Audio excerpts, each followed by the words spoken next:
Discord on Discord. So, ladies and gentlemen, good afternoon. This is the second day of our Erasmus Days. Yesterday, we had a very fruitful discussion about the virtual exchanges, BIPs, obstacles, good policies, and suggestions how to overcome these obstacles. Hi, Elena. Today, we are moving from the virtual exchanges. We add the physical part, so we have the blended. So today, we have invited people that they have the experience. They have coordinated blended intensive programs.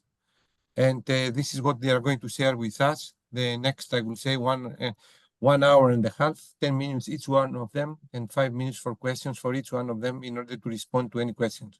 It's a great pleasure to start, first of all, with a colleague, Professor Nuno Escudeiro. I will share my screen a bit in order, to follow the protocol, not the protocol, what, I have prepared. So I have prepared for each one of you, the slide. So you have a QR over there in order to identify information about the person that I'm talking about. So Nuno Escudeiro is not only a colleague, it's like, what can I say? Like, I mean, he's a very good colleague from the Instituto Politécnico do Porto, the coordinator of the Athena European University, one of the people that believed very much to not only to the European universities, but it has very innovative ideas about internationalization. He's going to speak today in one of them about the blended education. I have to highlight here that Nuno and his colleagues, Nuno, leads a team of more than 45. I can see Tatiana here, probably other people. They have joined in this initiative from the very beginning. This is the first BIPs before the BIPs comes. So they had the vision that, in order to have more inclusive internationalization, that Tom will speak later on, and in order to include more people and also to introduce the challenge-based learning approaches, I think that Professor Nuno Escudeiro was one of the first with his team and his esteemed colleagues, that they have support his vision and his idea. So I would like to give the floor to Nuno for the next 10 minutes in order to guide us, tour us through, this predecessor of, this great opportunity, this great tool that we have right now, the BIPs. So Nuno, the floor is yours for the next 10 minutes, and thank you very much for your time. I know that you are very busy. The floor is yours. Yeah, well, thank you. Thank you very much. Good morning, good afternoon, everybody. Thank you very much, Costas, first of all, for the invitation to be here, and then for your very kind words. Thank you very much for that. So I will start sharing my screen, if you allow me, Costas, please, because I believe it's not allowed at this moment. I will do my best to in 10 minutes present. I'm going to accelerate a little bit because I could use some more time, but then of course you will have time for the questions. So I'm going very briefly to go over I will just skip the definitions and these things. You are all aware of these details. But what I would like to stress is that we can have many different types of blended education in general. We are here mainly concerned with the blend type where we mix physical activities with virtual mobilities held online. And what is the relevance of this? First of all, we know that, physical mobility is quite relevant and fundamental because it's probably the best way to create trust and commitment between the members of a team, which is much tougher when you are working merely online.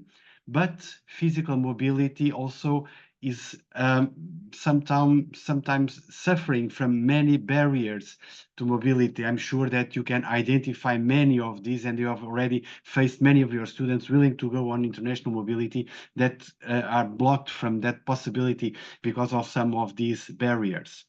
Virtual mobility on itself then has other issues because it lacks these face-to-face activities, and so it is tougher to create a commitment, to create a sense of responsibility and trust between the elements of one team that working together with some purpose.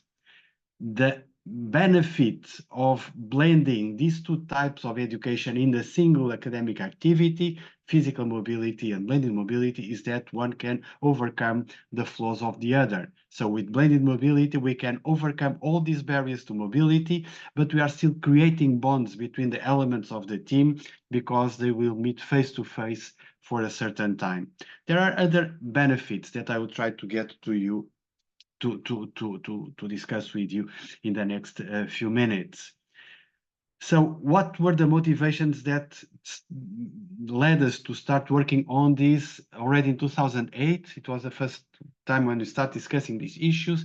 First of all, because I believe we all agree that project internship activities are a great booster of students' employability, but then also international exposure during the studies is one key element to promote the students as persons, as citizens, and as professionals. So finding a way to offer the students the possibility to do their project internship, which they usually do at their own university, working in a company, in a research lab, but giving them the possibility to do this while integrated in an international team is what motivated us to bring to create this course and to continue proceeding on this way. We have already discussed that all these barriers to physical mobility are overcome by this model, and quite a nice surprise that we had when we analyzed this. This is also a green education approach.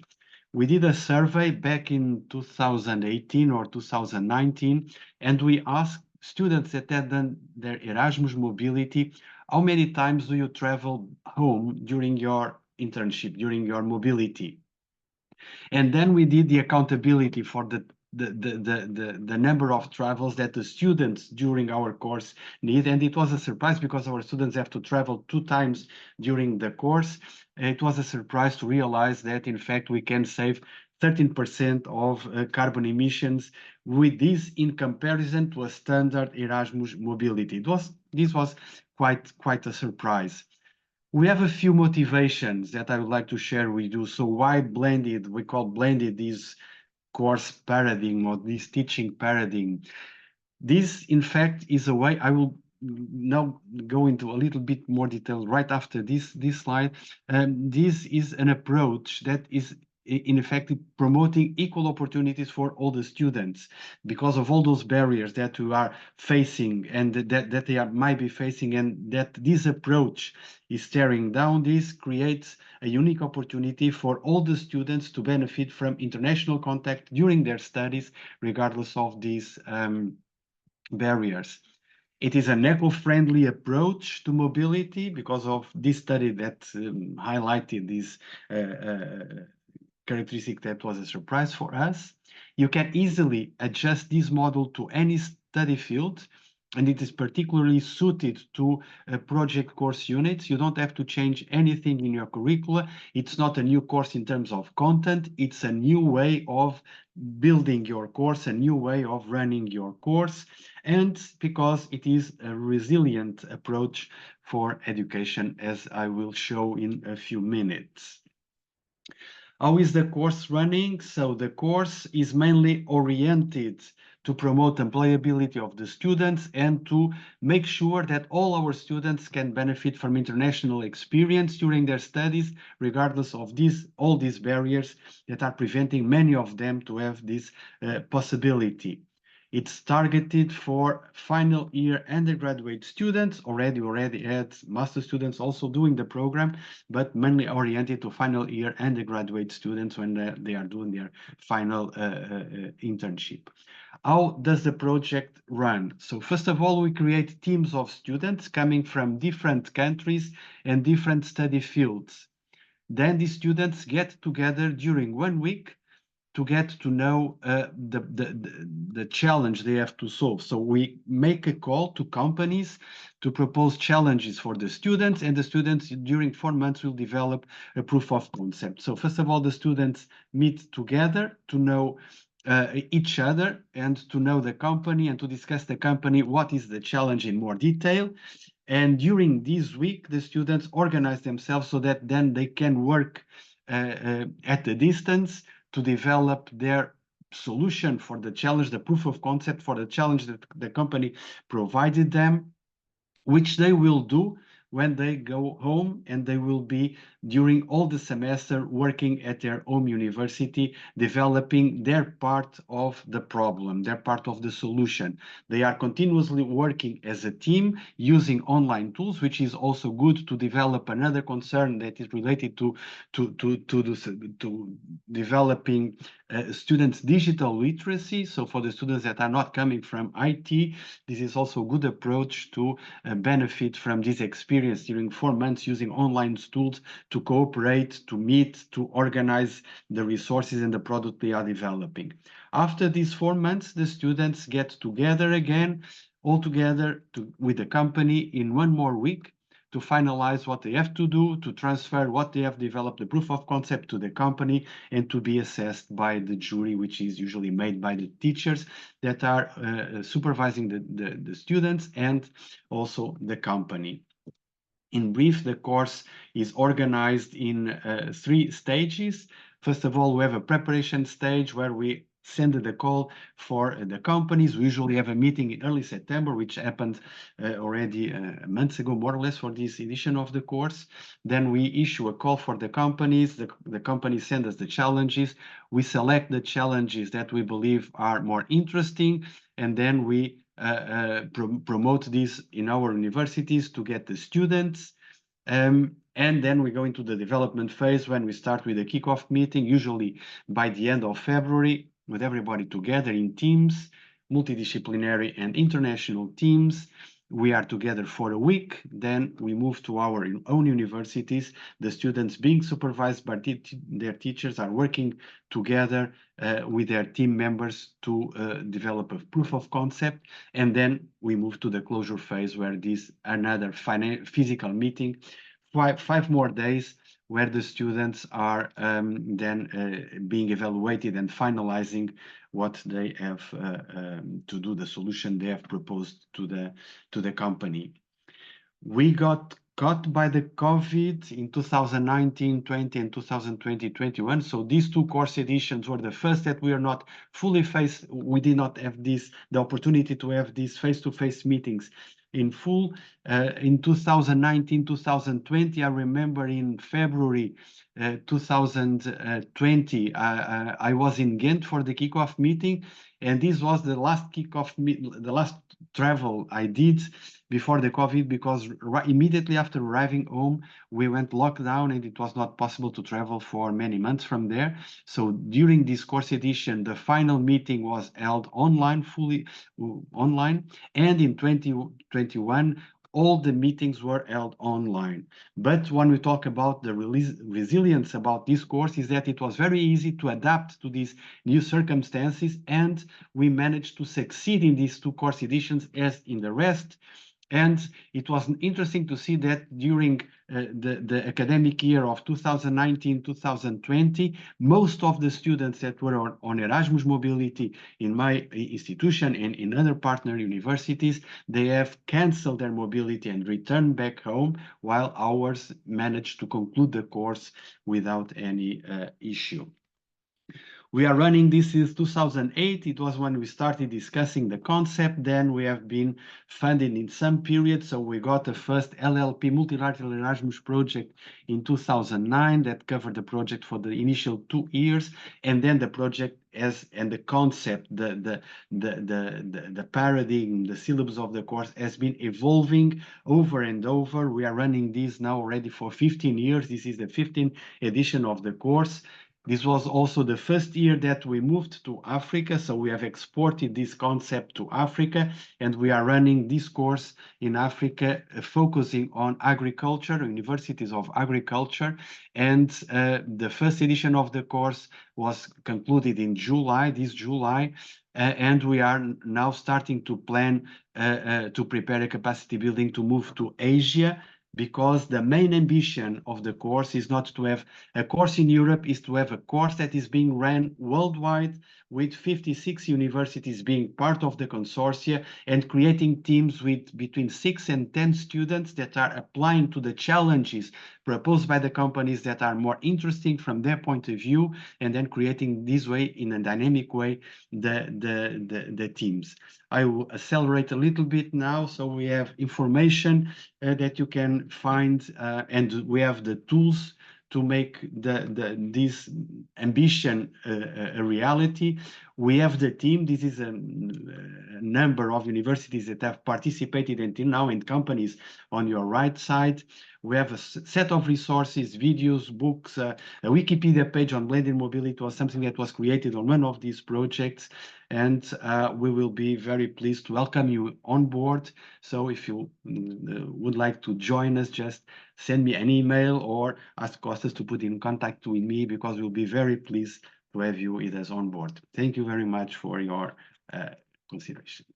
Thank you very much, Nuno, for keeping the time. Very interesting stuff. You can see that an idea has matured, this idea, for all these years. So we have a time for a couple of questions.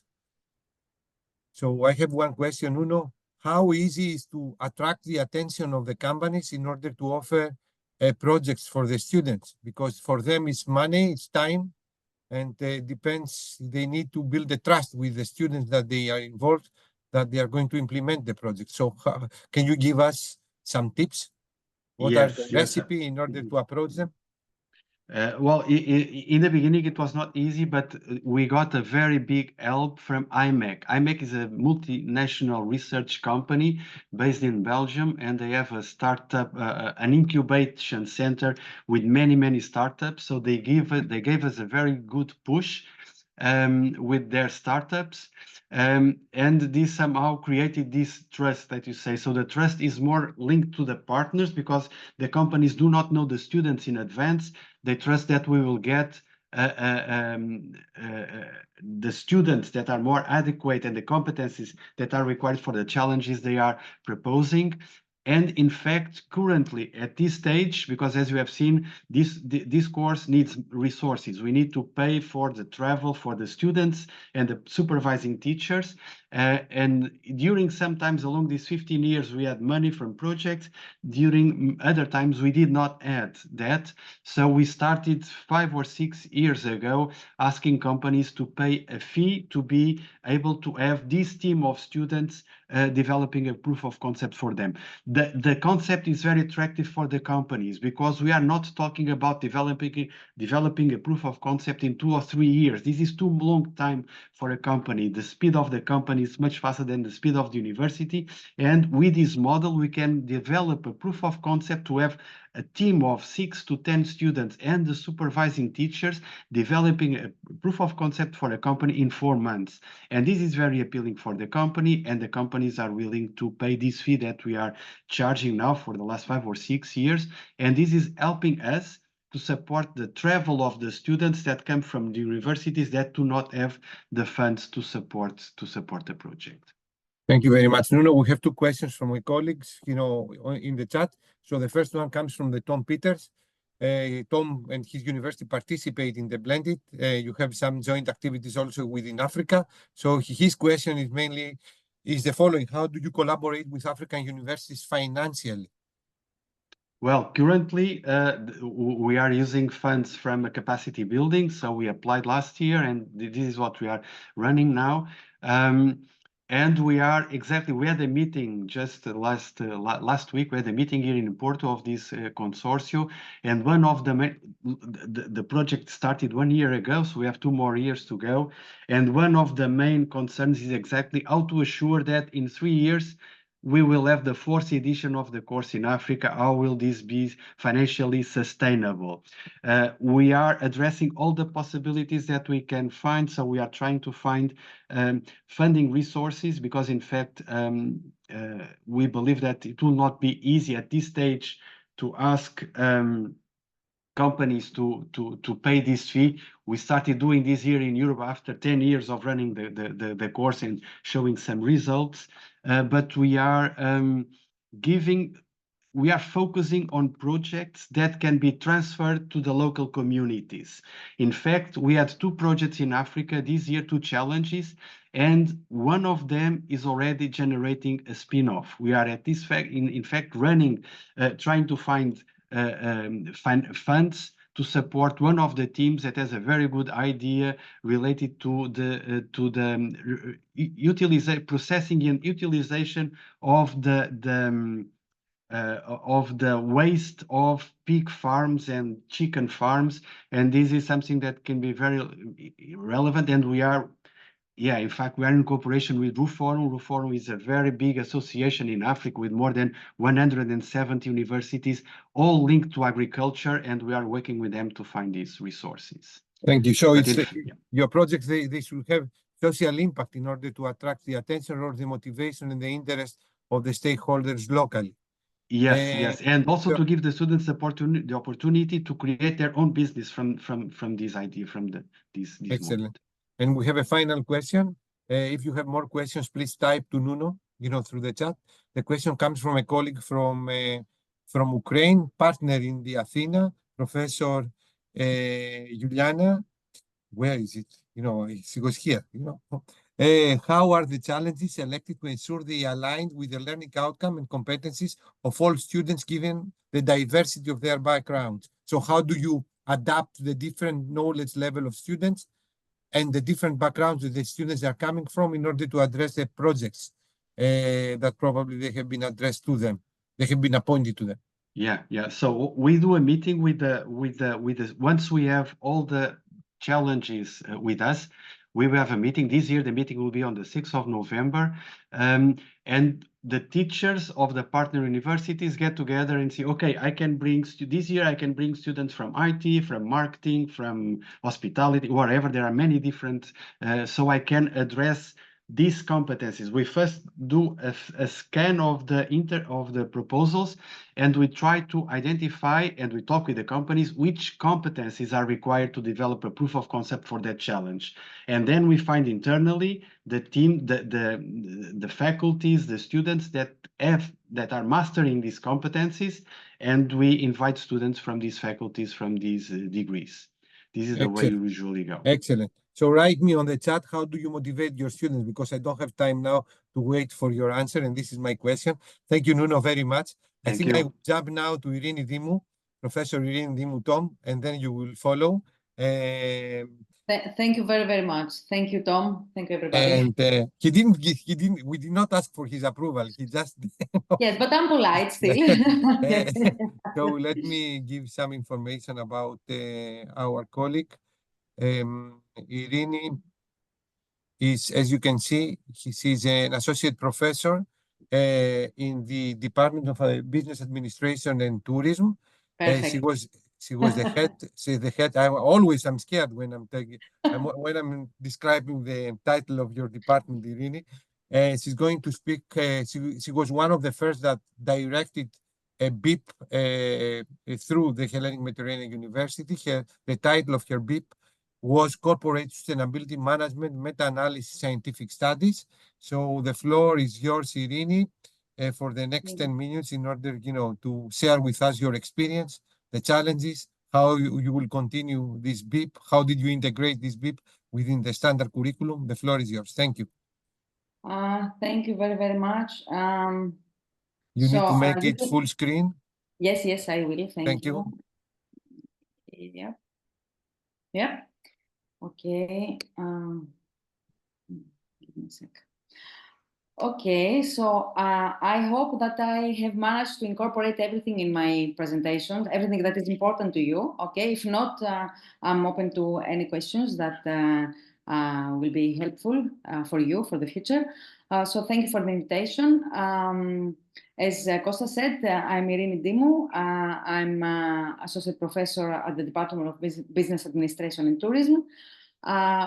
We organized one of the 2 first blended intensive programs at Hellenic Mediterranean University. The title was Corporate Sustainability Management, and that was back in May 2023. Okay. Now, about the agenda. So first, I will try to describe the need, the motivation for us to, to be the first to try to organize this BIP. Then I will present very, very quickly the BIP concept, because this is not related to your background, just to see what we try to do. Then the course structure and the learning objectives. We will move on to the teaching and learning methods that we applied. This had to do an innovative way of teaching and learning for the students. The challenges we faced, of course, we faced challenges because that was the first time for the university to organize this program. The benefits we believe we had to this for the students and the university. And finally, a couple of tips to you on how to develop a successful BIP. So as you already know, BIP is about inducing, enhancing blended mobility in European universities, right? As the name implies. But besides that, there's a need to develop an added value course. So it doesn't have to be a very, a plain, easy to find course. It has to be an innovative course, something that adds value to the curriculum, that adds value to the program of studies. And besides that, it also has to be a course that incorporates innovative teaching and learning methods, both online and on site. So for the university, for HMU, what we tried to accomplish was to enhance university's internationalization. This is one of our priorities at the university. Kostas and most of you already probably know that we try to enhance internationalization of the Department of Business Administration and Tourism and the university. And we also want to improve our students' learning skills and soft skills. This is very, very important. This is again something that Kostas is trying to do over the last few years to improve soft skills of our students. Finally, of course, to expand our international network. The Department of Business Administration and Tourism is a small department, but we have, I think, a very good, at the moment, international status, which we try to expand. Now, moving on to the team. When I visited Regensburg as part of the Erasmus Mobility in May 2022, I met with my colleague, Professor Dr. Thomas Grohl over there, and we had the first discussion about the new concept of BIP programs that came up during that period. And we thought, let's find one more person of our network, from our network. That was Dr. Jan Tluchor from University of West Bohemia, and let's try to develop an idea about the first blended intensive program. So over the next few months, we tried to develop the idea, the course, the structure, and everything around that.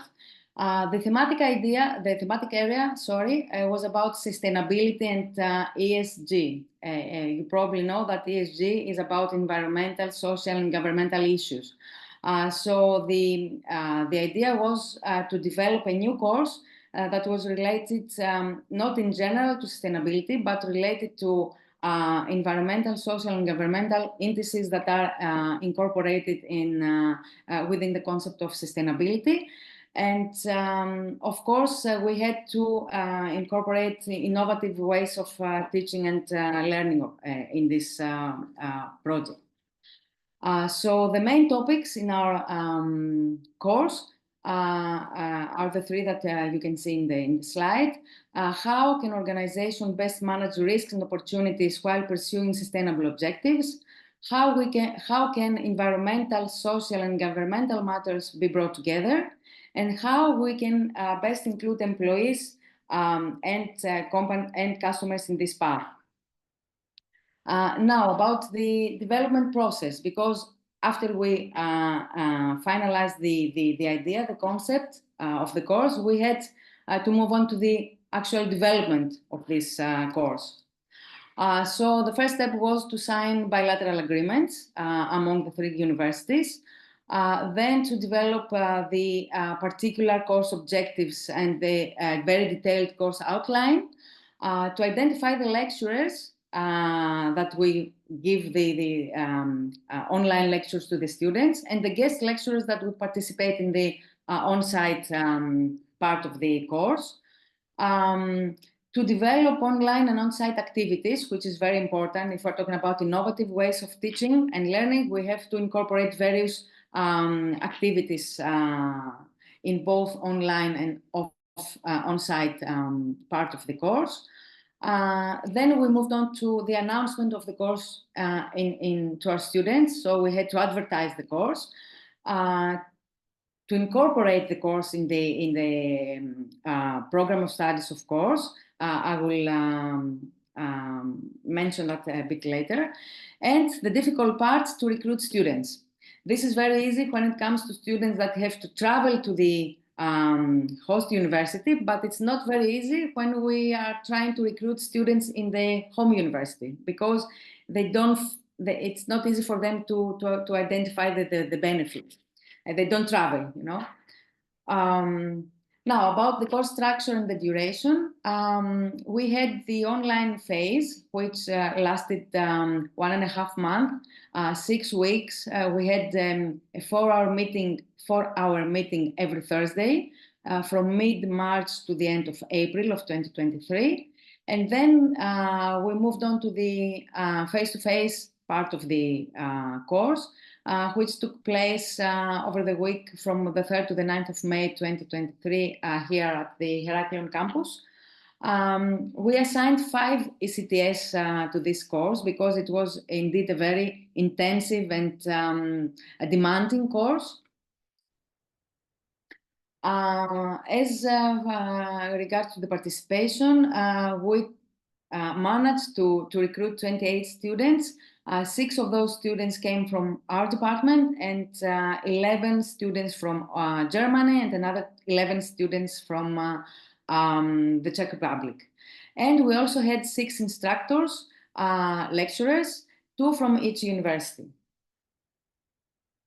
Regarding the skills and the learning outcomes of our blended intensive program, the main aim was for our students to work in interdisciplinary and international teams. That was very, very important, especially for our students. They don't have this opportunity very often. To conduct an in-depth research based on databases and scientific journals, to execute briefing and comprehensive presentations of findings. We used the Pecha-Kucha presentation methodology. And finally, to conduct an applied research-based design sprint. The methods we applied, learning and training methods. For the first part, the online part of the course, students got engaged into desk research. They were split in 4 groups, international groups, of course. So each of the group had to search in different types of databases. The first group searched scientific journals, the second group databases with statistics, etc.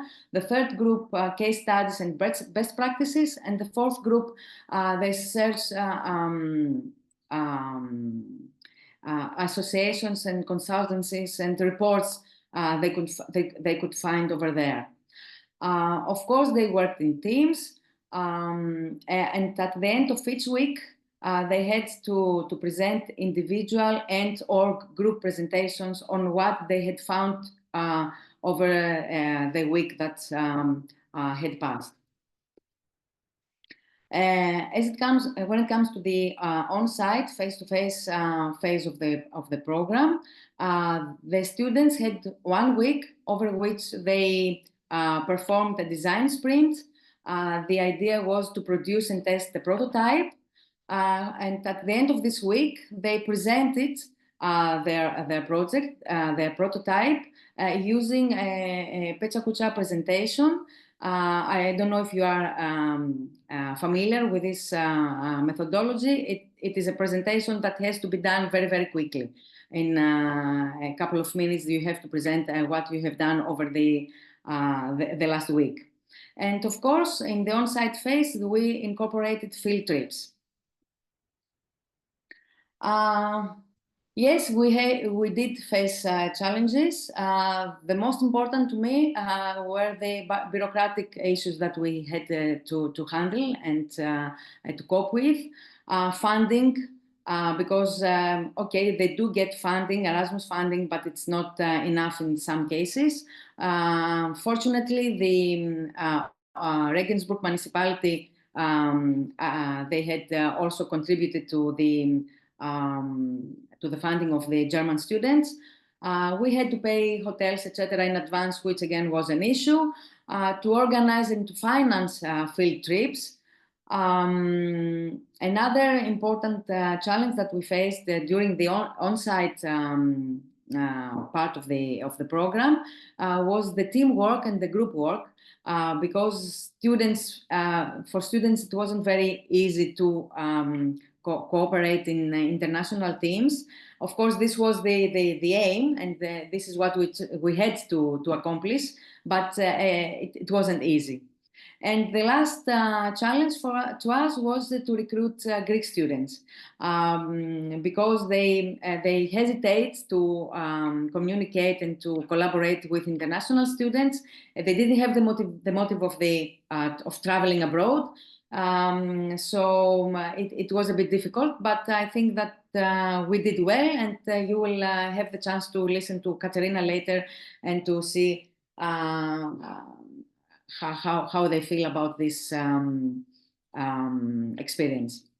And of course, we have another couple of challenges that are related to BIP in general, to blended intensive programs in general.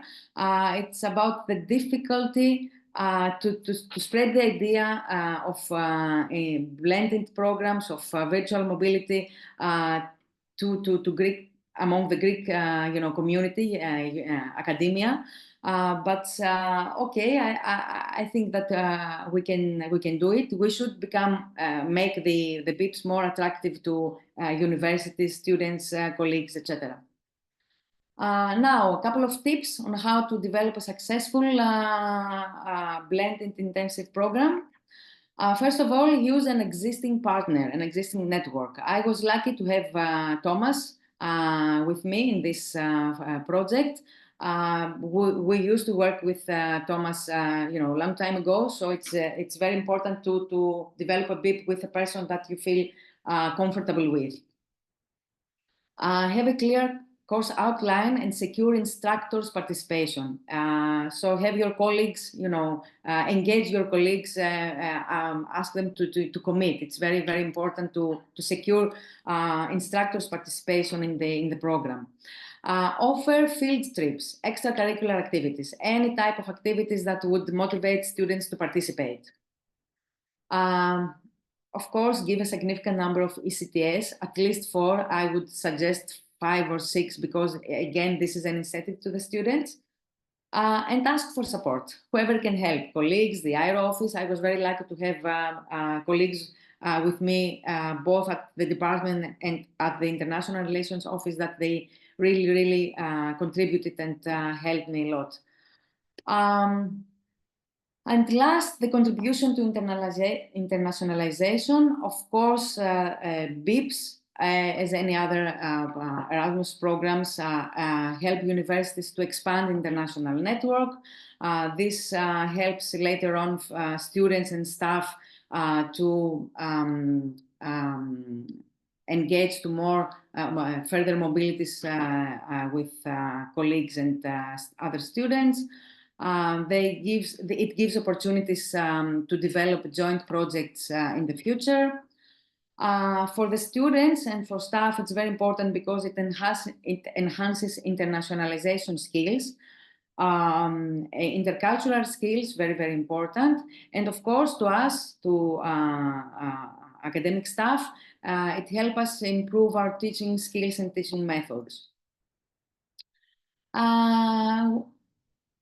Yes, at the end of the day, we can say that it also adds value to the department's curriculum if the the course is very innovative. It has to be innovative. Of course, it adds value to the department's curriculum. And of course, it's fun. Yeah, it's at the end of the day, this is what the students are going to remember. The experience and the activities that they got involved to during this project. So thank you very much. I'm open to questions. Thank you very much, Irini, for the very detailed presentation. I was in time. Almost. Okay, we are. Okay. But you provided all the necessary information. So I think for someone who would like to organize a BIP.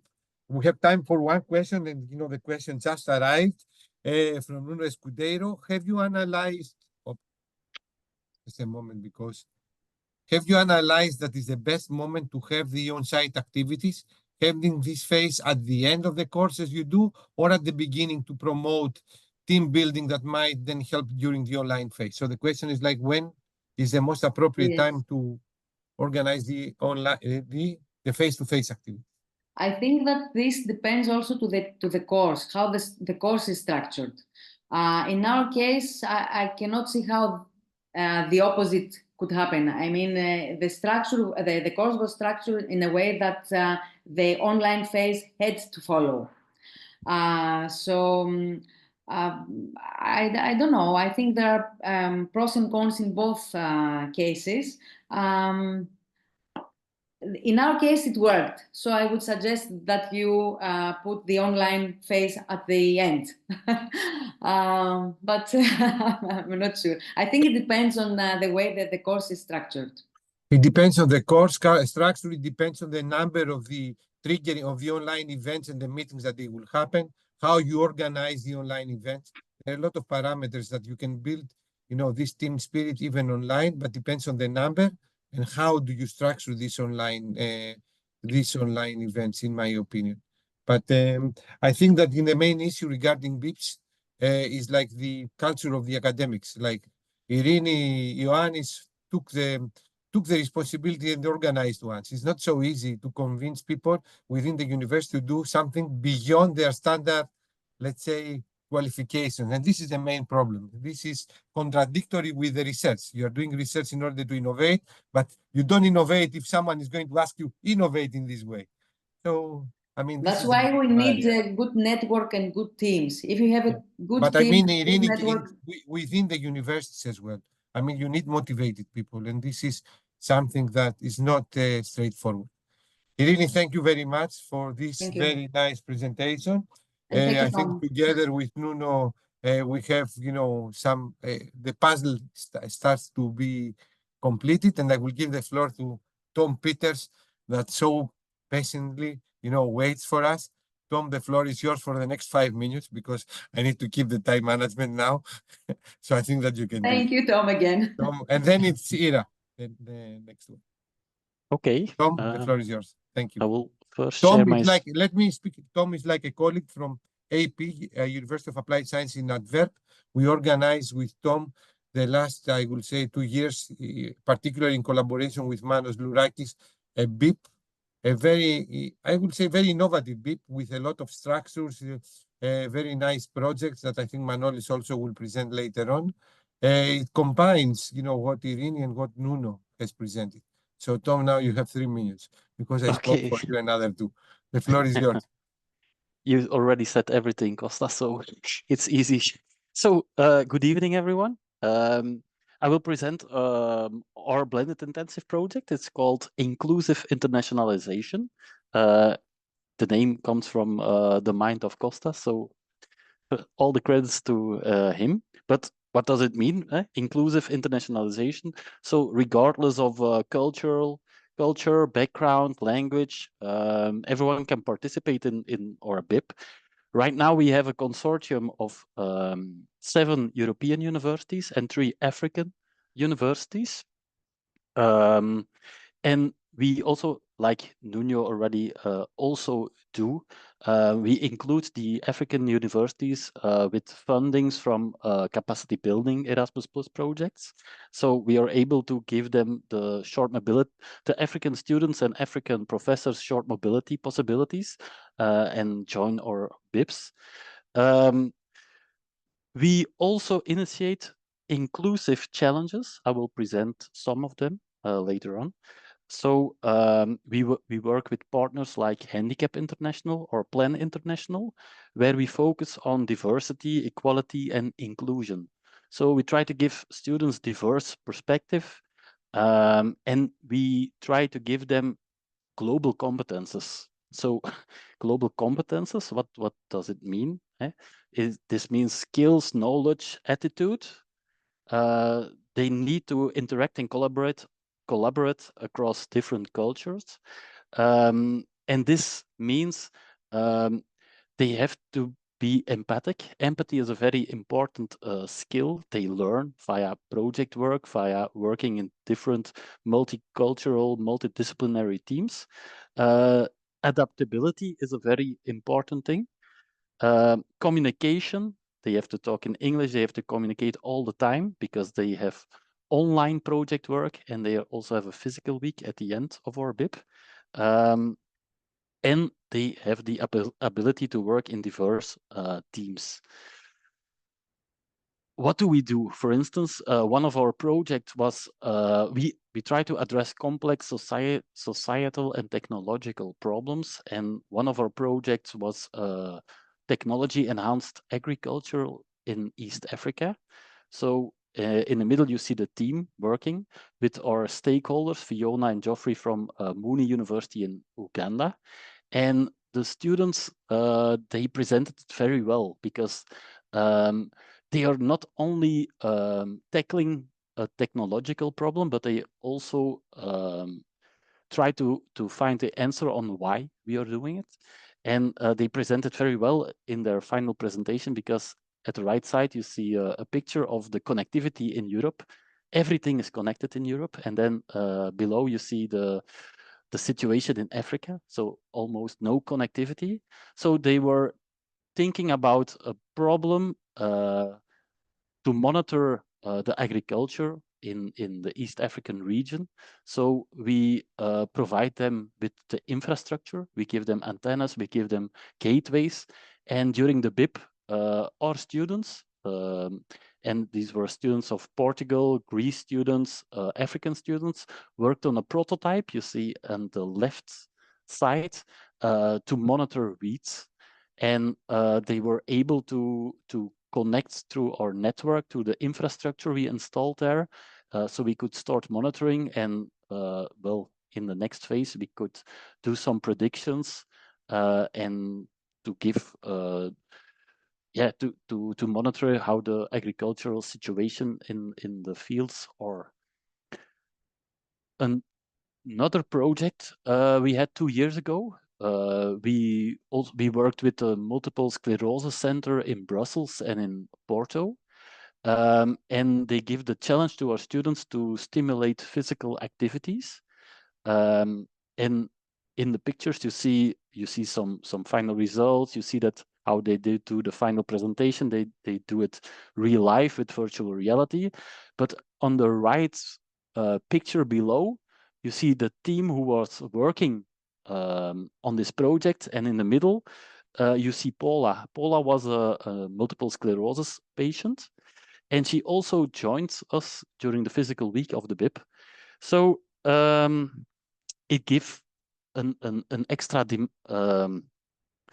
an emotional involvement of the students, because we involved them in the jury for the final presentation. She talked to the students, she saw the prototypes, she tested the prototypes. So and our students realized that the project they were doing was very impactful and very relevant. So that was very nice to see how this BIP with different countries, different ideas, different perspectives, but tackling the same problems, and it was very nice to see. We do it already for 5 years, I think, our BIP, and last year we had around 60 students. So it's quite a lot, and we have a semester program in our BIP.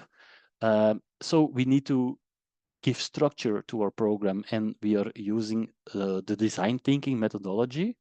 So this means that our students and our coaches, because every student is assigned to a problem, and every problem or every student group has a coach assigned to, and a coach comes from the different universities, from the professors of the different universities.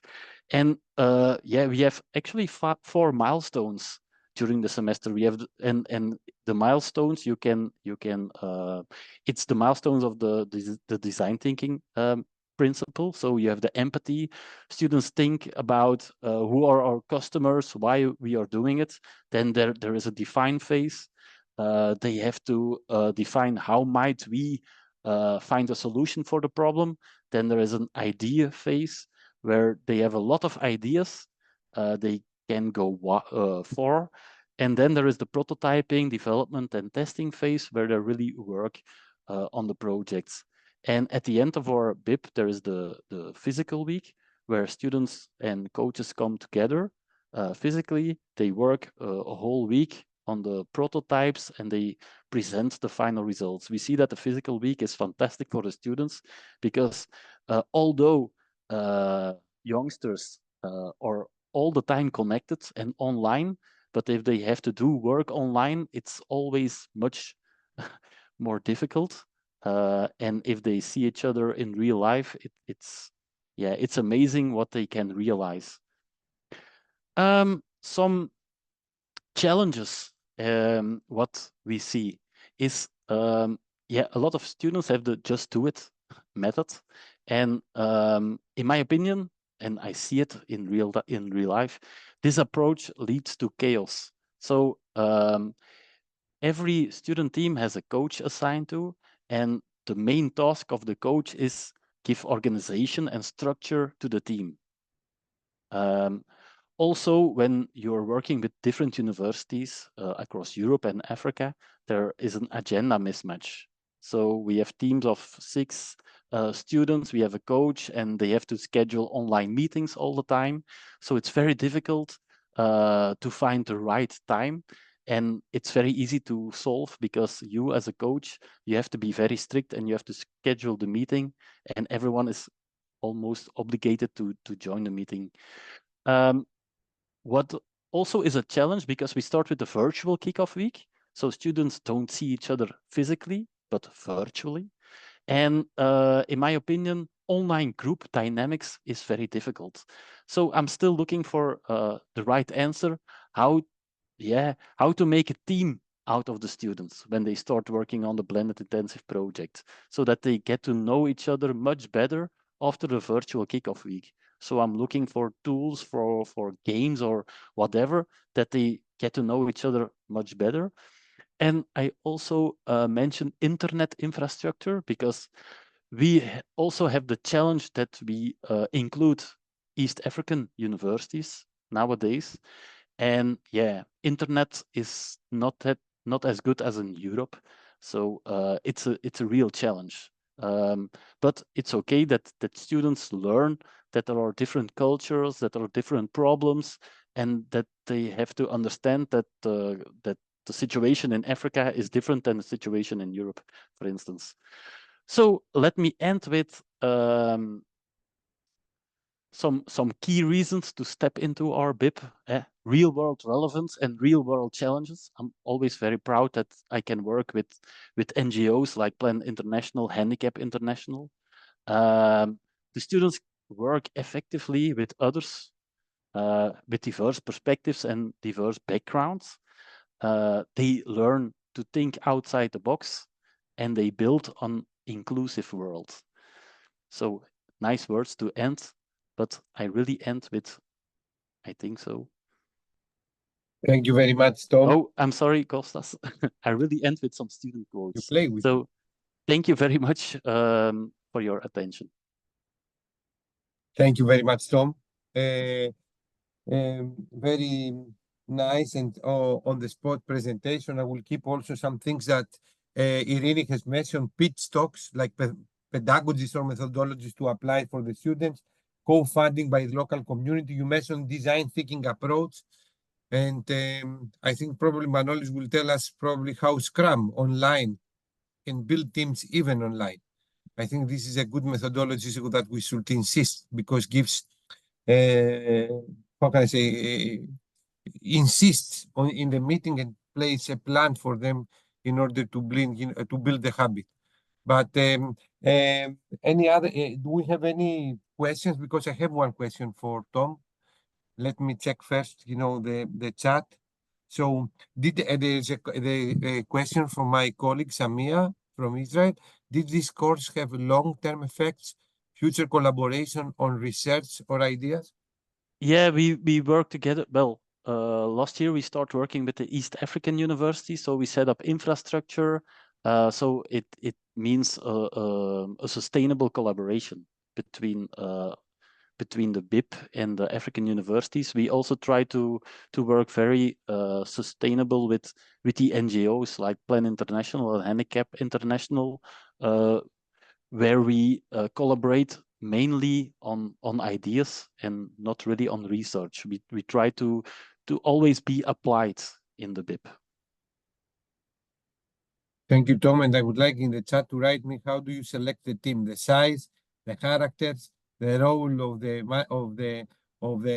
manager, because I think that it should be facilitator, mainly this person. But we have one more question. My question responded to the chat. We have a question from Nuno. Where did you get the funds for the equipment for the project grant? A ship owner. Nuno, yeah, we have a Greek ship owner that provides us all the funds.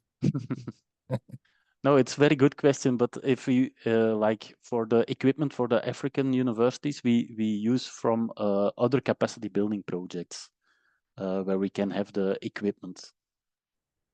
Excellent. So you can see that the capacity building projects are a very nice source in order to build capacity, in the areas that Europe directs its attention and priorities. So thank you very much, Tom. Really appreciate your contribution. And let's move now to a neighbor country, a very close country to us, Serbia. So we have together with us Professor Ira Prodanov from the historic University of Novi Sad. It's one of the most historical universities in Europe. And she's going to present us the case study, how do they apply BIPs in the European University Alliance that participates, or this is the case, from the title. Ira, the floor is yours for the next 10 minutes. Thank you. Thank you very much. She's a professor and also a musician. So this gives an extra credit. Thank you very much, Kostas, for this nice introduction. I'm coming from Serbia, from the Academy of Arts, University of Novi Sad. And I would like to talk about our UGLO Ira, Alliance. please place it, in the full screen. Sorry. I don't know why it does not. Depends if you share the window or the screen. Okay. No. Now it's fine. Excellent. Now it's fine. Okay. So I'm here to introduce to you the UGLO project. And the UGLO project is actually a project that was founded several years ago. That's basically an alliance. And I'm of the universities, and I'm teaching one of the blended courses at this our alliance. And I would like to share with you my experiences. Until now, I did it 3 times. At the moment, I'm leading this online phase of the course, and next weekend we are going to have our students from all over the Europe in Novi Sad.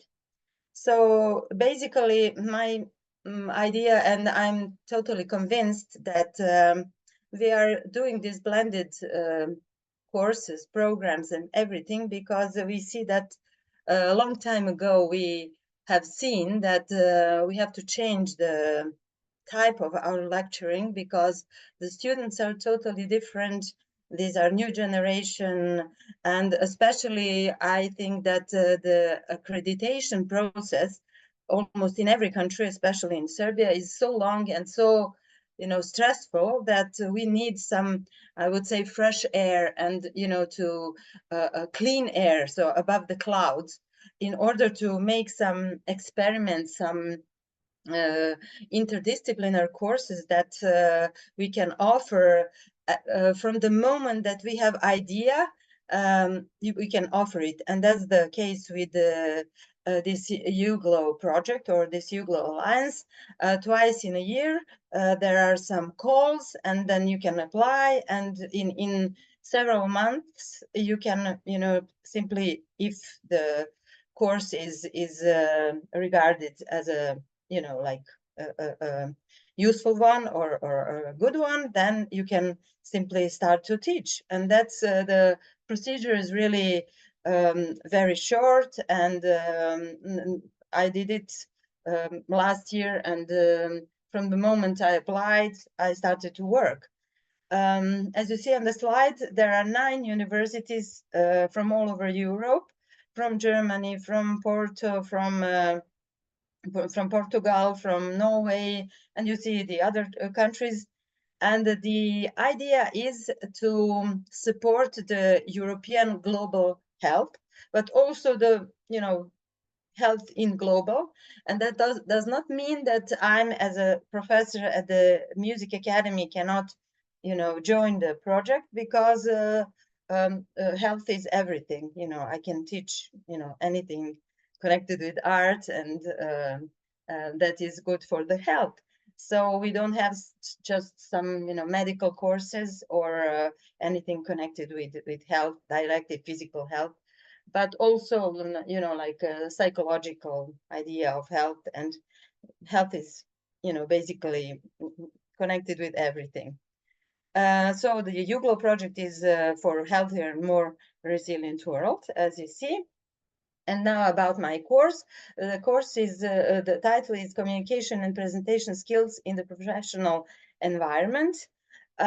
This is the course that was basically introduced to the professors of the University of Novi Sad through the project TRAIN, which was financed by King Baudouin Foundation.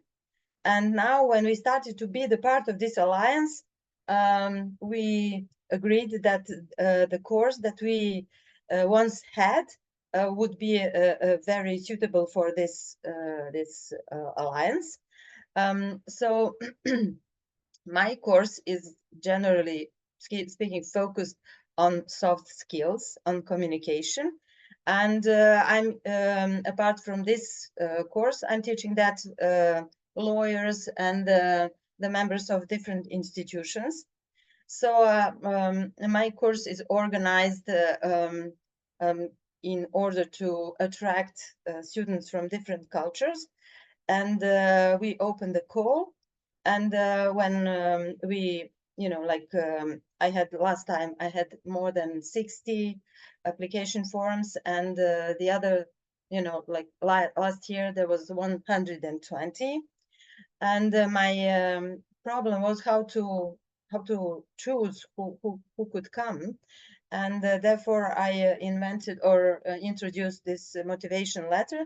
Turned out that that was a mistake, because the motivation letter was written by AI, or I haven't noticed that the students were using, like ChatGPT or any other artificial intelligence tool to write their motivation letter, and that was a kind of surprise for me. So it was difficult to choose from more than 60 motivation letters, because I saw that at least half of the letters were written not by students but by artificial intelligence.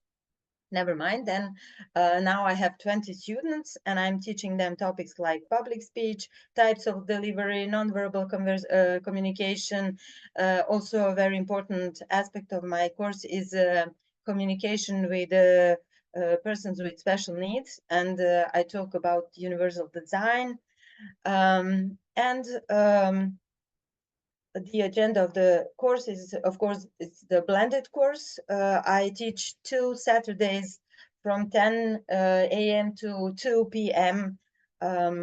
Lectures and different online exercises. And then one weekend, and this is going to be this weekend, on Saturday and Sunday, I teach from 10 to 2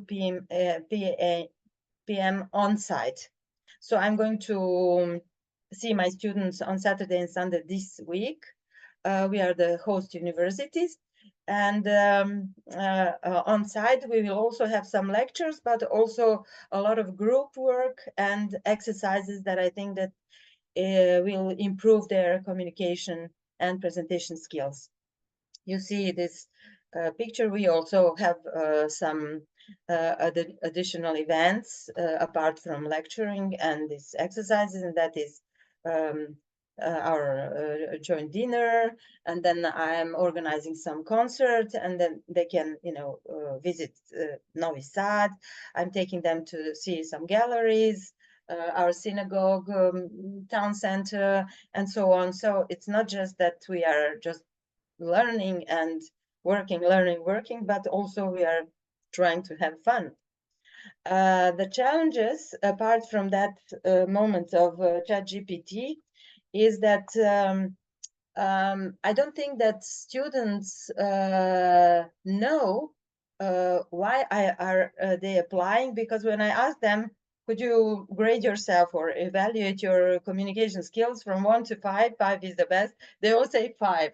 So why did you apply for the communication and presentation skills course if you are great in communication and presentation? So that was a kind of, so I would say that they would like to travel simply, or to experience something new.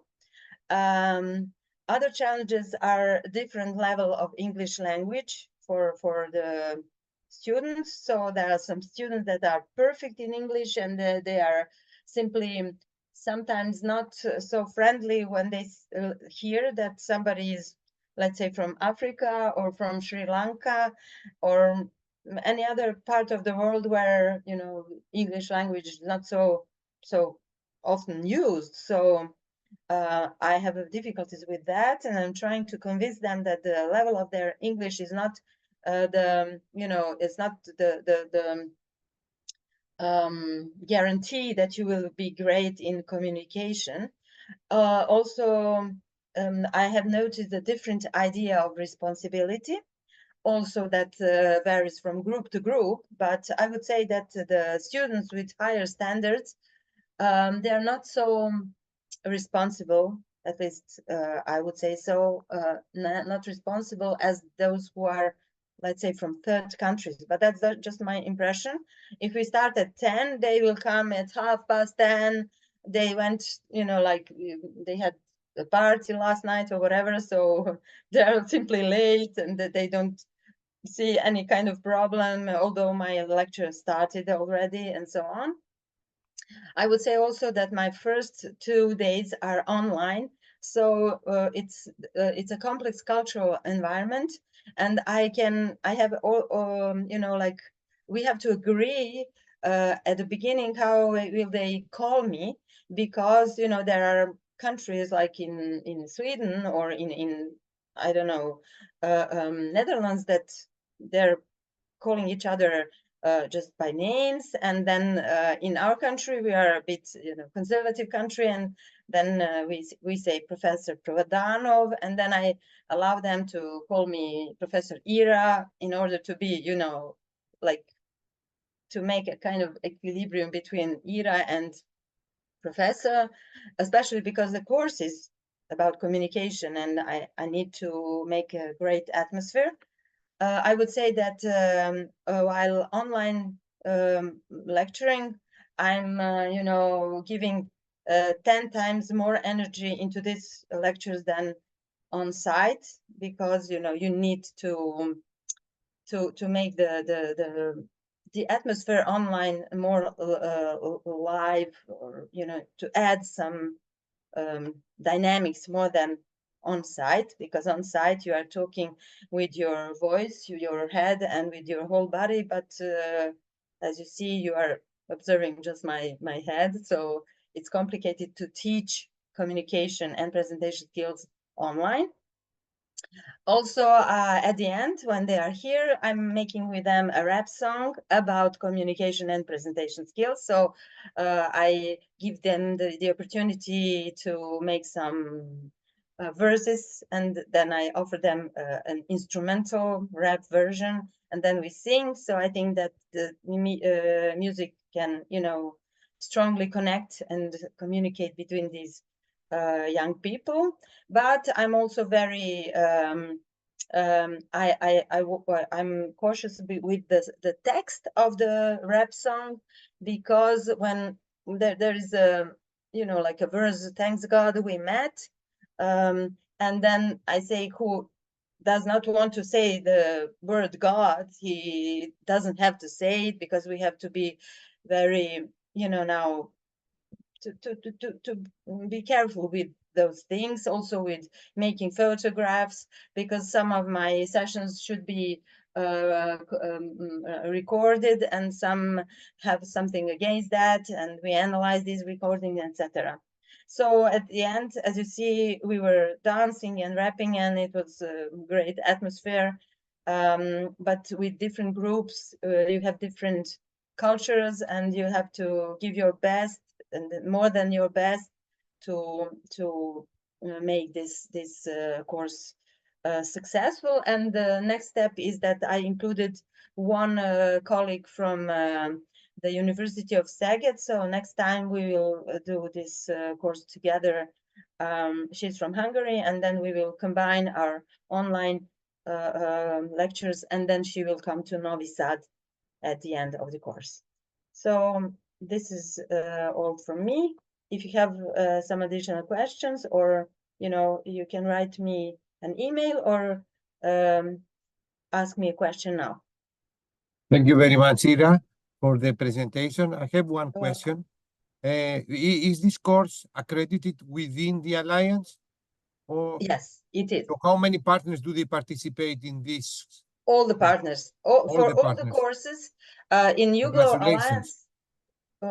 In UGLO Alliance, we have online courses, blended and on-site, and all are accredited by the Alliance. And we are obliged to include from each university at least 2 students. So it's not that I can, choose like 10 from Germany and 3 from France, and then no students from Portugal. But this is for my course. That was my idea. But I bet that there are some other, conditions, and you have to apply with different, like motivation letter, or I don't know. But this is the case with my course, that I would like to have as much cultures as Okay. Thank you very much, Ira, for the presentation. It's very nice. I will make some conclusion as yesterday tonight. I will keep this accredited within the Alliance, and offered by all the partners as a course of the Alliance. Write me, Ira, on the chat, how many such courses do you have within the Alliance, because this is something that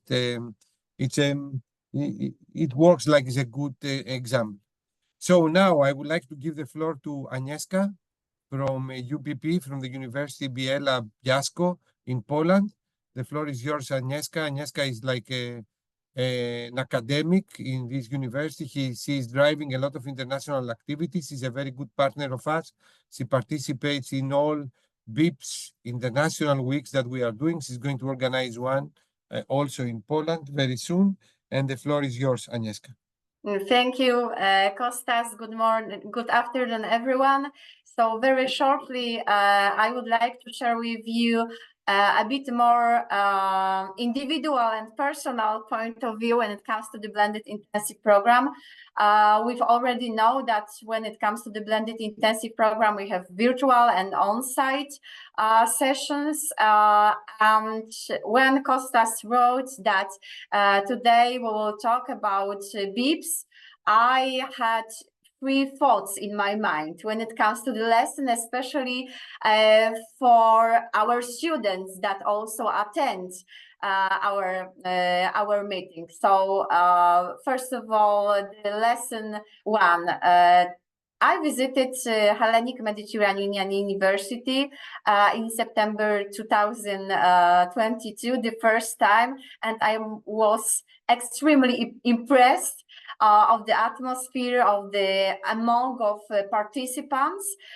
So it wasn't blended intensive program, it was International Week, and as we heard already, it's really good to use our network. However, if we start, it's also possible to create this network and go out from our comfort zone and simply start the collaboration. This is an excellent example of it. So if you don't have some experiences from your past, still the world is open and everything is possible. So I had the pleasure to conduct the workshop on the International Week, and then based on it, I was invited to attend the first blended intensive program and also conduct workshop focused on the leadership in international teams.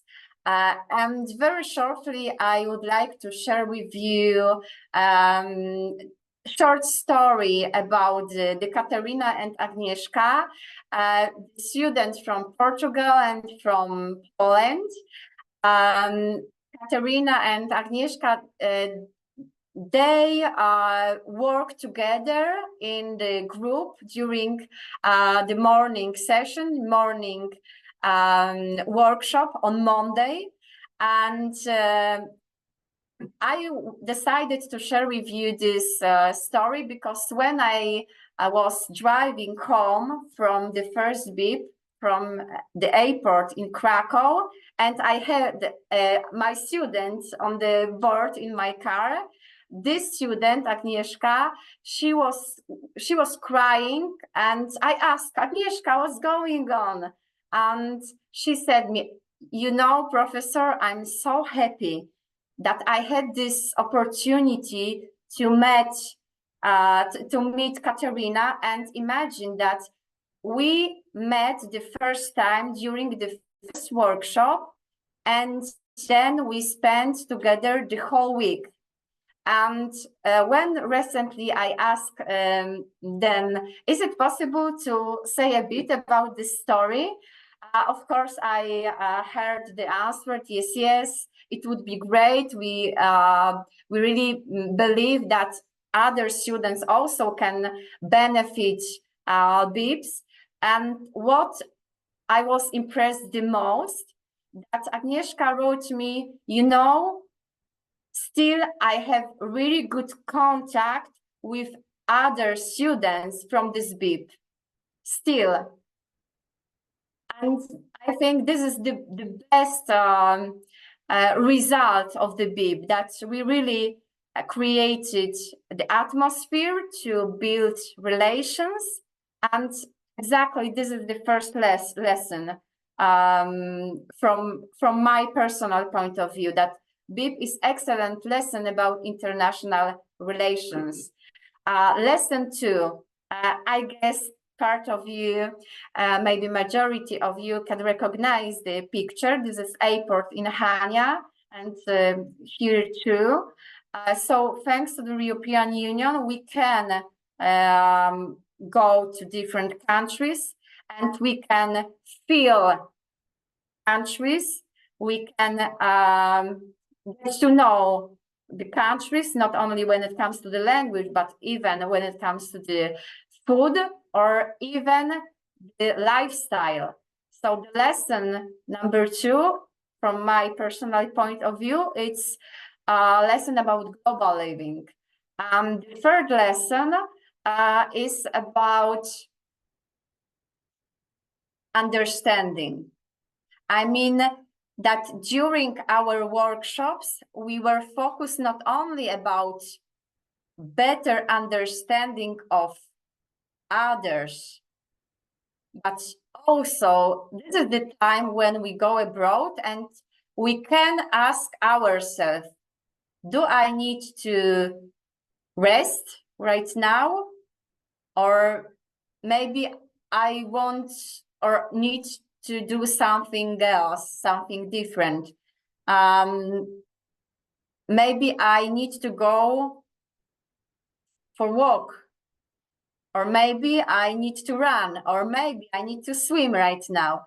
So when we go abroad, especially to the country like Greece and beautiful Crete, we have this opportunity to go deeper and understand better not only others, but also ourselves. So this is the third lesson from my point of view, deeper understanding of others and ourselves. So I'm looking for the third blended intensive program in Greece. Based on this inspiration, we decided at our university to organize also BIP in Poland. For now, we decided that it will be focused on sustainable development in contemporary organizations. It will be in Poland, in Bielsko-Biała, at the south of the Poland, in a very, very green area. So that's why we decided that the sustainability is extremely important for us. And we would like to organize it using different aspects. We will be focused on career development. We will be focused on AI and technology tools, social media and communication in the digital world, but also we will focus on good health and well-being. We hope to host around 80 students in Bielsko-Biała, and we've already know that it will be in March, the virtual part, in the April 2025, it will be face-to-face part, and we are looking for active form, I mean education in the with some additional activities. So not only workshops, but also small projects can be conducted. We have preliminary schedule, and we hope and have the vision to organize activities and workshops according to the path that the students will select. However, also we hope to organize transdisciplinary workshops. I mean to split different students from different paths to do some small activities together. So for now we have the vision, we have some initial idea, and we are still open to hear your voice about the blended and intensive program, focus on the sustainability and sustainable development goals. If somebody wants to join, we will be more than happy to host you when it comes to the face-to-face part as well virtual path. So thank you so much for this opportunity to attend BIPs in the past, to attend this this evening and this meeting, and I'm looking for and I am looking forward to collaborate in the future and for the continuation of our collaboration. Thank you so much. Thank you very much, Agnieszka, for this very nice presentation. I will keep all your lessons for the summary that I will share with you, all these lessons. And indeed, you know, this kind of activities, they don't build only friendships among students, but also build friendships and strong relations between also academics and humans in general. And this is, you know, one of the best qualifications that you can get for the rest of your life. So now, since the time is passing, and, you know, I think that I will organize a different, you know, a different event for the students in order to provide them more time, in order to share, you know, their activities. So I would like to ask, and Manolis can understand, I would like to ask Ioannis Didakis is with his students there. So I would like the students of Ioannis Didakis to share with us their experience regarding BIP, what they have get, what BIP has offered to them that, you know, the traditional curriculum has never offered to them, what are the extra, let's say, lessons that they have received. And then I will read a message from a student of ours that he has to leave. He lives in an emergency area, so he had to go back to his unit. So I will read his message as a student of our previous BIP.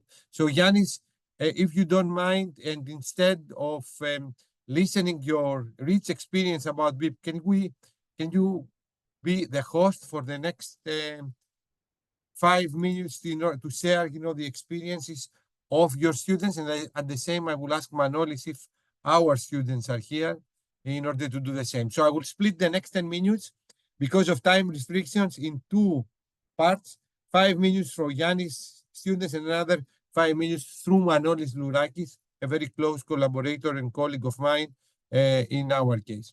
So Yannis, the floor is yours, if you can hear us. Okay, good evening to everyone. Thank you for the invitation. Until now, I have a problem sharing my screen because something it's not going well. So I will give the floor to our students for their experience from the BIP program, and then we'll take 5 minutes to share the screen with our BIP program. It's okay? Yes, Yannis. Okay. Okay. Now the floor is for Zacharias Tabakakis, which is our first student to share his experience in participation in BIP. We are in a classroom and we have students also from France and Belgium with us. So one Greek, one incoming student then. We don't, you know, to share the experiences. Very fast, please. Okay.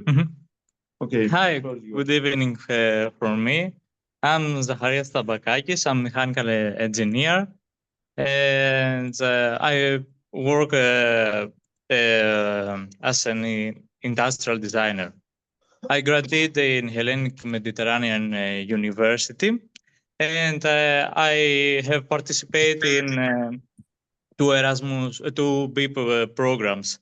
The first was in Esslingen, Germany, and the second at the Hellenic Mediterranean University.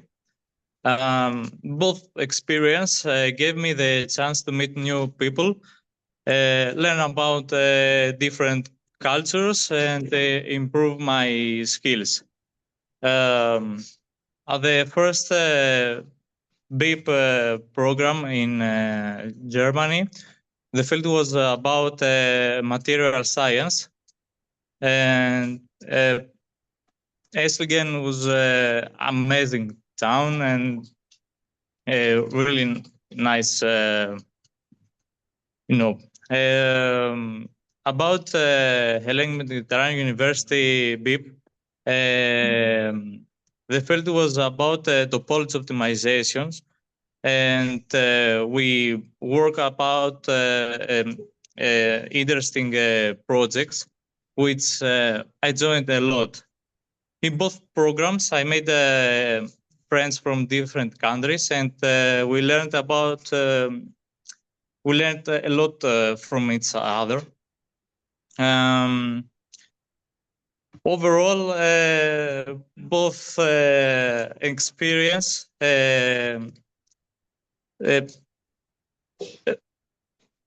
expand my knowledge and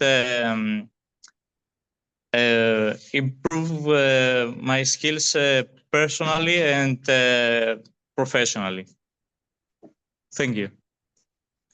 Thank you very much, Yannis. And I would like now to give the floor to another student, Katerina Petropoulou. I can see Katerina Petropoulou is a student that has participated in another BIP of ours. Okay. And so, Katerina, I would like to share with us what were the main challenges that you faced and what are your proposals for solution as a student in order to improve the attractivity of the BIPs. Hello from me also. I create presentations if you like to share it, or I don't Now know. we are on the pitch talks phase. I will organize something different and only devoted to the students, because I have realized that we need more time for the students and I want to give you the floor. That's fine. So the main challenges that we faced are about the collaborate with different cultures. It's the main challenge because it's difficult for us to collaborate in a different language, as Professor Dim also said. Also, some challenges was about the research skills that we need to have, and we need to improve in a short period of time. So, Katerina, what the university should do in order to improve your language, let's say, excellence? You know, how do you use the English language in order to communicate? What do you suggest to the universities to do? To offer more courses in English, to organize more BIPs and such activities for you to have the chance to participate? What are your proposals? I think that my university is excellent from this side because we have extra languages subjects. I find it, and also we have in our program language subjects and extra language subjects in order to we want to improve our skills. So many different activities I suggest, BIPs, something like that is fine. Okay, Katerina, thank you. I will suggest to you also to interact through the ESN with 100 incoming students that we have now from abroad this semester. So this will be a great chance for you to interact and, you know, build your cultural intelligence. And I will move now to Manolis Lourakis. Manolis has two hats.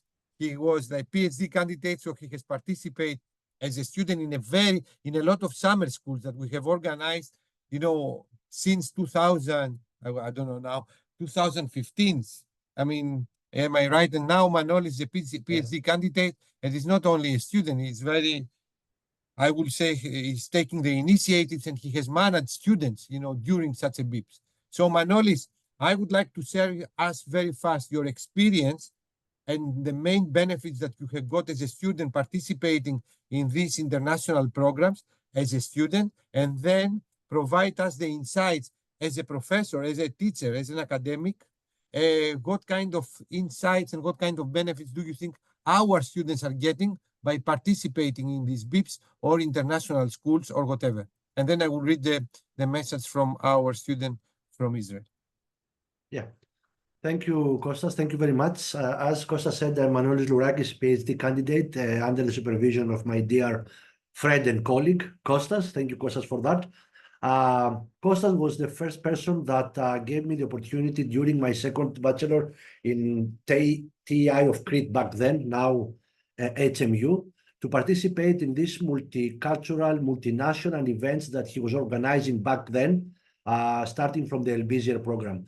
As a mature student, as I can describe myself, and lifelong learner, the first thing I gained from these experiences, traveling abroad with other students, even though we have a big age difference, was the mindset and the cultural exchange. Okay, even though in my previous job I had the opportunity to cooperate with different nationalities in a strictly business environment, when it comes to education, these experiences I had traveling on those programs was an eye-opener. And what I mean, in order to become a good learner, you need to have a wide wide horizon of aspects. You don't have to be confined in some prejudice or some things that govern your life. So you need to be open. That's the first thing I learned from these exchanges and traveling abroad. I met students with a different mindset from different cultures, And first of all, I became better as a person, okay? My understanding got better, my English got better, and as a student, I widened a lot my also my discipline skills in electronic engineering. The year passed, so under my PhD, I had the opportunity to coach teams of international students in 3 BIP programs made with under the concept of Tom talked about earlier. And during those coaching sessions and the whole experience, I noticed a major difference on the students themselves. What I can say, it was more prominent, was the communication thing that started virtually from the virtual spin-off week where they get to meet and evolved in a very positive way throughout the semester until the students met physically in the last week of each BIP program. What I noticed, because I was not in the first in Adverb, but I was present in the physical week, in the second one on Porto, Portugal, and the third one here in Chania, I noticed that those kids from different backgrounds, from different disciplines, from different social environments, they knew each other already. So it was very easy. In this last week, they are already friends. And if they were not friends, they were able to communicate in a very easy and fun and relaxed way with their fellow students. I think that was the first benefit. Another thing that I didn't notice that, but I got the feedback from an occupational therapist that we had as a client in our last BIP we ran here in Chania. Because of her expertise, she was present at some presentation in our physical week, and she noticed from the behavior and the stance of some foreign and Greek students that quite few of them were marginally in the spectrum of autism. And she confessed to me that we, as universities, as team, we did a very, very good job on alleviating the anxiety of these specific students that she was able to distinguish among the ground. I don't have the tools or the expertise to see a person from his behavior or her behavior that he's in the autism spectrum, but she noticed that, and she was congratulating me afterwards that we as university or universities, I'm talking with all the other universities we cooperated, gave these people the opportunity to become even better students by participating in these multicultural things.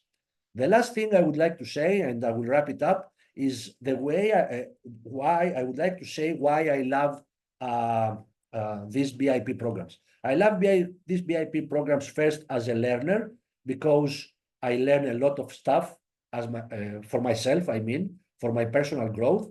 But from the aspect of the students, I can see that they gain competencies and soft skills that will be necessary for the future, especially now with the emergence of the AI. Soft skill resides to the soul and personality of each student. AI has no personality, makes things according to what you ask him. So I think that the major benefit of the students participating on those international BIP programs is that they can evolve their soft skills so they can make themselves irreplaceable in the workforce of tomorrow. When it comes the question, do I use a real employee or do I use AI to do my job? That's all from my perspective. Thank you for having me here. Thank you, Manolis, for this input. And now I think it's time to read the statement of our student. As you know, I have said, I will organize a specific event for the students for internationalization very shortly. So this comes from a student of Western Galilee College that he has participated in a BIP last year in soft skills, both in online and face-to-face. So his name is Saleh, and I will read his message as a request also of Samia, his supervisor. First of all, I want to say thank you for giving us the opportunity to participate in such program and to meet wonderful people in the process. In my personal opinion, I would say that this experience is a must with all the letters capital for everyone who is interested to meet new people, discuss new horizons, and have unforgettable experience. The program gave us a lot of useful skills that we can use in real life, gave us the chance to meet and connect with new people from all over the world and learn about them and their cultures. So about the experience itself, we had the time we need to be in the program and in the same time to explore Hanya, which is, by the way, is a wonderful city to be in and investigate. So to close my statement, it's an unrepeatable opportunity, and thank you for giving it to us. Okay, this is the message from one of our students. So you can see that our mission as academics is like to make our students happy, not only to learn, but learn, and enjoy at the same time. And thanks to you, especially in HMU, thanks to wonderful colleagues that I have, like Manolis Lourakis, Ioannis Ditakis, Irini, Dimou, Yannis Kaliakatsos, and all of you as collaborators, because you are part of the family. I think such a statement for a student, and we are talking now about a mature student, a student that has a lot of experiences, like very hard experiences sometimes. It's something that we should have it as a mission. So by concluded, I will give the floor for 2 minutes to Yannis Ditakis. Yannis, as a professor, tell us what is your most happiest moment, by offering for 2 years now or for 3 years in the row as a professor, this opportunity to our students and to our students, not only students of HMU, students beyond HMU. The floor is yours for 2 minutes, since now we are going to apply the pit stocks and we close. Thank you, Yannis. Okay. Thank you, Kostas. I think the most important thing is students to see the students to be happy and very fulfilled with the participation of the BIP program. I think that I will use some of my slides to show our BIP, but finally, the most important thing is to see the students to have more skills and tools after the BIP program. For example, for first time, many of participant students come closer to design thinking methodology.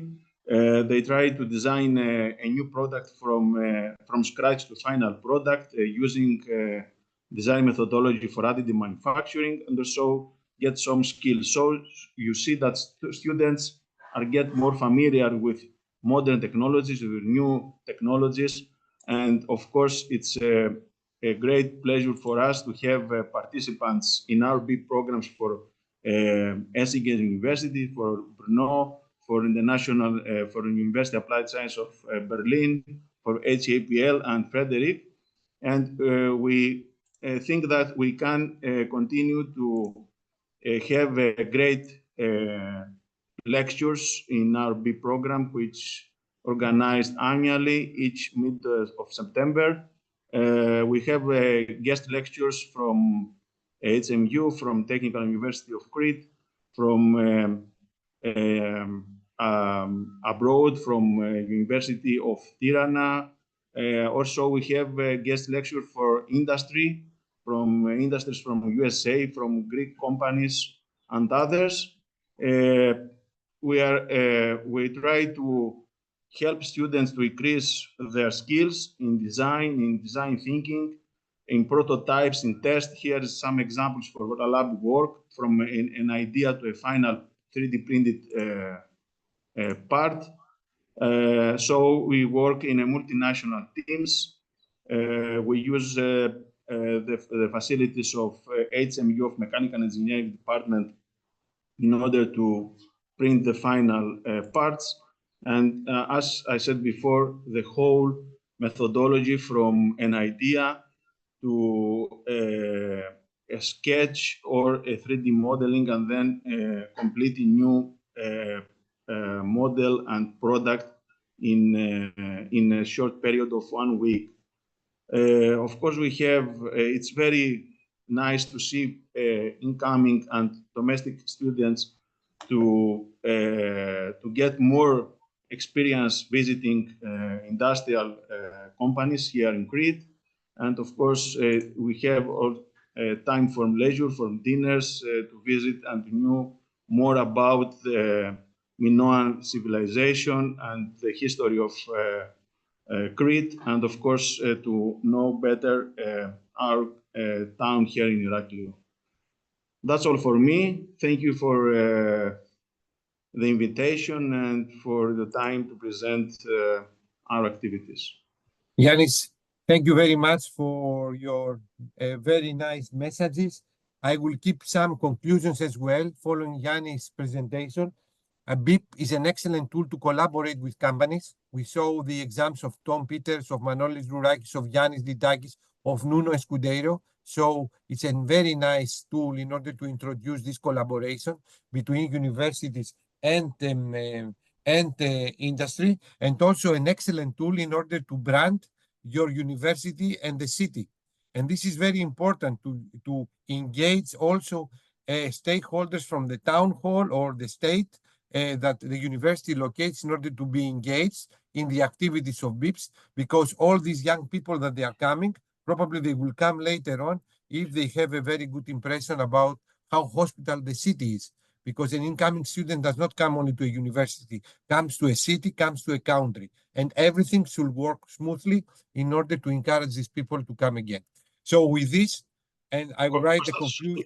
Yes, Yanis, sorry, please. Kostas, sorry for interrupt. We have one more student with us, Vangelos Bougiakis. If Yanis, you can say words about his experience. Okay, for 30 seconds. Yes, Yanis, please. Okay, And I will you. organize something only for the students, very shortly. Okay. Samia will help me, and Agnieszka and Manolis. Hello, I am Lougiakis Vangelos. I am in Hellenic Mediterranean University as a college. I have taken part in a BIP program in Hochschule of Esslingen. I think that it was a great opportunity because of we learn many things, and we meet other people with other habits. And I think that is something that everyone should try. Thank you. So, Yanis, if you had the chance to go again for a BIP, will you go? Yanis left. Yes. Okay, thank you. Thank you, Yanis and Yanis. So with this, I would like to thank you. I will share with you the conclusions that we had from the today's session. Tomorrow, we have invited people that they are practitioners on how to organize COILs. So it's a great opportunity. I mean, all our speakers, they are practitioners, to be honest. But tomorrow we are going to go to COILs, to Collaborative Online International Learning, and they are going to share with us their experience. Thank you very much for your time. Stay safe wherever you are, and Thank you. see you soon. Bye. Thank you. Thank you. Bye-bye. Thank you. Bye Thank you bye. very much. Thank you, Kostas. Bye. And share with me your presentations, please.